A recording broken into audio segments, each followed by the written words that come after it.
Hi dears, അസ്സാം വലൈക്കും, നമസ്കാരം. നിങ്ങൾക്ക് എല്ലാവർക്കും സുഖമല്ലേ? ഞാനിവിടെ സുഖമായിട്ടിരിക്കണേ. പിന്നെ എന്തൊക്കെയുണ്ട് എല്ലാവരും വിശേഷങ്ങൾ? സുഖമല്ലേ? അപ്പോൾ ഇന്ന് ഞാനിവിടെ കാണിക്കാൻ പോണത് ഒരു വെറൈറ്റി ആയിട്ടുള്ളൊരു പഴംപൊരിയാണ്. പഴംപൊരി തന്നെയാണ്, പഴം വെച്ചിട്ടൊക്കെ തന്നെയാണ് പൊരിക്കണത്. എങ്കിലും സാധാ ചെയ്യുന്നതിൽ ഒരു വ്യത്യസ്തമായിട്ട്. അപ്പോൾ അതിന് വേണ്ടിയിട്ട് ഞാൻ കൂടുതൽ ഇവിടെ എടുക്കുന്നത് ഗോതമ്പ് പൊടിയാണ്.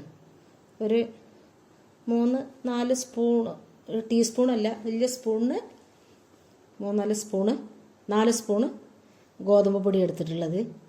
പിന്നെ ഒരു 3 സ്പൂണിൻ്റെ അടുത്ത് മൈദപ്പൊടി, പിന്നെ ഒരു 1.5 സ്പൂണ് അരിപ്പൊടി, പിന്നെ അതിലേക്ക് ആവശ്യത്തിനുള്ള ഉപ്പിട്ട് കൊടുക്കുകയാണ്.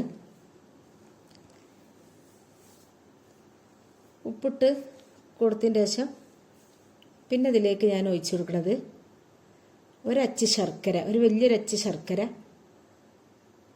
ഉരുക്കി തണുപ്പിച്ച് അരിച്ചൊക്കെ എടുത്ത് തണുപ്പിച്ചതാണിത്. അപ്പോൾ ഇത് നമ്മൾ പഞ്ചസാരക്ക് പകരം അല്ലെങ്കിലും ഞാൻ മസാല പഴംപൊരി ഉണ്ടാക്കണമെന്നൊക്കെ വ്യത്യസ്തമായിട്ടുള്ളൊരു പഴംപൊരിയാണത്. ശർക്കര ചേർത്തിട്ട് ഉണ്ടാക്കുന്നത്. അപ്പോൾ ശരിക്കും തണുത്ത ശർക്കരപ്പാനിയാണത് കേട്ടോ. ഞാൻ ഒരച്ച് ശർക്കര മാത്രമേ ഇതിലെടുത്തിട്ടുള്ളൂ. അത്യാവശ്യം വലിപ്പമുള്ളൊരു അച്ച് ശർക്കരയാണ് എടുത്തത്. അത് നല്ലതുപോലെ തണുത്തതിൻ്റെ ശേഷം ഇതിൽ ഒഴിക്കാൻ പാടുള്ളൂ. പിന്നെ അതിൽ കൂടുതൽ ഗോതമ്പ് പൊടിയാണല്ലോ. പിന്നെ അതിലേക്ക് ആവശ്യത്തിനുള്ള ഒരു കുറച്ച് അപ്പക്കാരം ഇട്ടുകൊടുത്ത്, പിന്നെ ഒരു ടീസ്പൂണ് എള്ള് കഴുകിക്കാണ്ട് ഇട്ടുകൊടുത്ത്, പിന്നെ കുറച്ച് നല്ല ജീരകം വെള്ളമൊക്കെ ചേർക്കുമ്പോൾ പഴംപൊരിക്കൊരു ടേസ്റ്റ്, ശരിക്കുള്ളൊരു ടേസ്റ്റ് ഉണ്ടാവുള്ളൂ. പിന്നെ മാവ് ആ ശർക്കര ഒഴിച്ച് കഴിഞ്ഞതിന് ശേഷം പിന്നെ അതിലേക്ക് ഞാൻ കുറച്ചുകൂടി വെള്ളം ഒഴിച്ച് കൊടുക്കുകയാണ്. വെള്ളം ഒഴിച്ച് പിന്നെ കുറച്ച് 2 ഏലക്ക തൊലിയൊക്കെ കളഞ്ഞ് കുരുടുത്ത് അതും ഇട്ടുകൊടുത്ത് പാകത്തിന് നല്ല, നമ്മൾ സാധാ മൈദനേക്കാളും ഒന്നും കൂടി ടൈറ്റായിട്ടിരിക്കണം ഈ മാവ്. സാധാ നമ്മൾ പഴംപൊരിക്ക് എടുക്കണേക്കാളും ഞാൻ അങ്ങനെ എടുത്തിട്ടുള്ളത് ഇത്. അപ്പോൾ നല്ല സൂപ്പറായിട്ട് പഴംപൊരി ആയി കിട്ടിയിട്ടുണ്ട്. പിന്നെ അതിന് ഞാൻ ഒരു വലിയൊരു പഴം, ഒരു ചെറിയൊരു പഴമാണ് എടുത്തിട്ടുള്ളത്. അപ്പോൾ എണ്ണയൊക്കെ അടുപ്പത്ത് വെച്ചിട്ട് അത് ചൂടായതിൻ്റെ ശേഷം അതിലേക്ക് ഓരോന്നായിട്ട് ഇട്ട് കൊടുക്കുകയാണ്. അപ്പോൾ നല്ലതുപോലെ പൊങ്ങിയൊക്കെ വന്നിട്ടുണ്ട്, നല്ല ഉഷാറുണ്ടേന്, തിന്നാനും നല്ല ടേസ്റ്റ് ഉണ്ടേന്.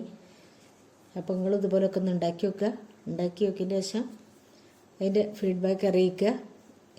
നിങ്ങൾക്ക് എൻ്റെ വീഡിയോ ഇഷ്ടപ്പെടുകയാണെന്നുണ്ടെങ്കിൽ ഒരു ലൈക്ക് ഒന്ന് സപ്പോർട്ട് ചെയ്യാൻ മറക്കരുത്. വീഡിയോ ഇഷ്ടപ്പെട്ടിട്ടുണ്ടെങ്കിൽ നിങ്ങൾ ഫ്രണ്ട്സിനും ഫാമിലിക്കൊക്കെ ഒന്ന് ഷെയർ ചെയ്ത് കൊടുക്കുക. സബ്സ്ക്രൈബ് ചെയ്യാതെ ആരെങ്കിലും കാണുന്നുണ്ടെങ്കിൽ പ്ലീസ് ഒന്ന് സബ്സ്ക്രൈബ് ചെയ്തും കൂടി സപ്പോർട്ട് ചെയ്യുക. നിങ്ങളെ സപ്പോർട്ട് ഉണ്ടെങ്കിൽ മാത്രമേ നമുക്ക് മുന്നോട്ട് പോകാൻ പറ്റുള്ളൂ. അപ്പോൾ അങ്ങനെ കാണുമ്പോൾ തന്നെ ഞങ്ങൾക്ക് നല്ല ചൂടായ എണ്ണയിലേക്കാണ് ഇട്ടുകൊടുത്ത് നല്ല വീർത്തൊക്കെ വന്നിട്ടുണ്ട്.